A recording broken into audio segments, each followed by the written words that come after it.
प्रधानमंत्री नरेंद्र मोदी मलेशिया में हैं और मलेशिया के प्रधानमंत्री से अपने दोस्ती का बखान कर रहे हैं और बता रहे हैं कि जब से वो प्रधानमंत्री नहीं थे उस दौर से हमारी दोस्ती है और ये दोस्ती अब परवान चढ़ रही है। कभी गानों की बात हो रही है कि कभी अनवर इब्राहिम को प्रधानमंत्री मोदी अच्छा सिंगर बता रहे हैं, लेकिन ये दोस्ती किस हद तक है दोस्ती, और इन सवालों के बीच में अनवर इब्राहिम का जो पिछला ट्रैक रिकॉर्ड है वो सामने आ रहा है। इन तमाम सवालों के इर्द गिर्द सवाल यह भी खड़ा हो रहा है कि अनवर इब्राहिम जब प्रधानमंत्री नहीं थे तो 2 बार उनको सोडोमी यानी कि अप्राकृतिक संबंध के आरोप का सामना करना पड़ा। पहला मामला 1998 के आसपास आया जब अनवर इब्राहिम को सोडोमी, अननेचुरल सेक्स और भ्रष्टाचार के दोनों आरोपों के तहत मुकदमा चला था। 2000 में उन्हें सोडोमी के लिए 9 साल की सजा हुई थी, साथ ही भ्रष्टाचार की भी सजा हुई थी। 2004 में मलेशिया की सर्वोच्च न्यायालय फेडरल कोर्ट ने सोडोमी की सजा रद्द कर दी थी और अनवर को जेल से रिहा किया गया था।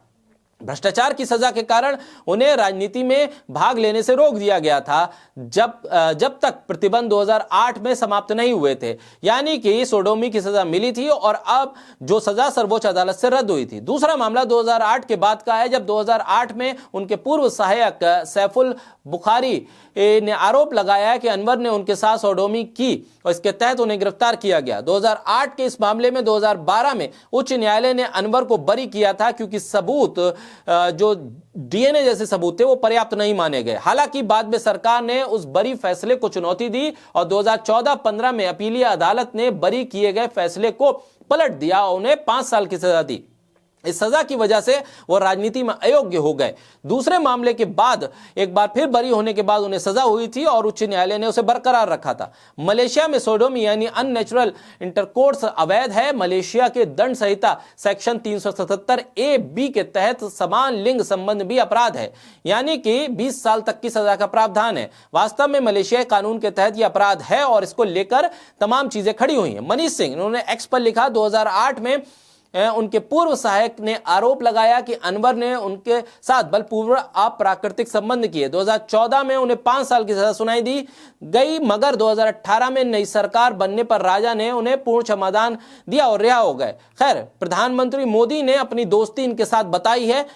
प्रधानमंत्री बनने के बाद वो अपनी इन आदतों को सुधार चुके हैं अनवर इब्राहिम, इस बात की उम्मीद की जाती है। लेकिन साथ ही एक पोस्टर भी साझा किया है मनीष सिंह ने, जिसमें वो प्रधानमंत्री नरेंद्र मोदी को कोट करते हैं, जिसमें प्रधानमंत्री कह रहे हैं कि अनवर इब्राहिम की मेरी और अनवर इब्राहिम की दोस्ती उनके प्रधानमंत्री बनने से पहले की है, यानी कि तब उन पर यह आरोप थे। तो ये मामला ऐसा है कि कभी एप्स्टीन फाइल खुलती है तो मलेशिया में एक नई एप्स्टीन फाइल शुरू हो जाती है। प्रधानमंत्री के दोस्त डोनाल्ड ट्रंप भी हैं और प्रधानमंत्री के दोस्त अनवर इब्राहिम भी हैं। डोनाल्ड ट्रंप के मामले में भी एप्स्टीन फाइल जब खुलती है तो उसमें डोनाल्ड ट्रंप का भी नाम है, दुनिया के तमाम लोगों के नाम आते हैं और साथ ही प्रधानमंत्री मोदी का नाम भी आ जाता है। डोनाल्ड ट्रंप ये भी कहते हैं एक बयान में कि अगर मैंने मुंह खोल दिया तो राजनीतिक भविष्य खतरे में पड़ जाएगा पीएम मोदी का, अपना दोस्त भी बताते हैं। इधर दूसरी तरफ अनवर इब्राहिम से डिप्लोमेटिकली प्रधानमंत्री मिलते हैं, 2 प्रधानमंत्रियों की मुलाकात होती है और प्रधानमंत्री मोदी उनको अपना दोस्त बताते हैं, बहुत पहले राजनीति में प्रधानमंत्री बनने से पहले का। लेकिन ऐसे में उनकी भी एक एप्स्टीन फाइल है जो पुराने दस्तावेजों के जरिए सामने आती है, बाकायदा अदालती फैसलों के जरिए सामने आती है। तो फिर ऐसी दोस्ती परवान अगर चढ़ती है तो फिर इसमें किसका नुकसान है और किसका फायदा, ये तो जनता तय करेगी। लेकिन इस पर चर्चा जरूर हो रही है कि एक अमेरिका की एप्स्टीन फाइल है और एक मलेशिया की एप्स्टीन फाइल है। ऐसे में दोस्ती बड़ी सोच समझकर की जानी चाहिए।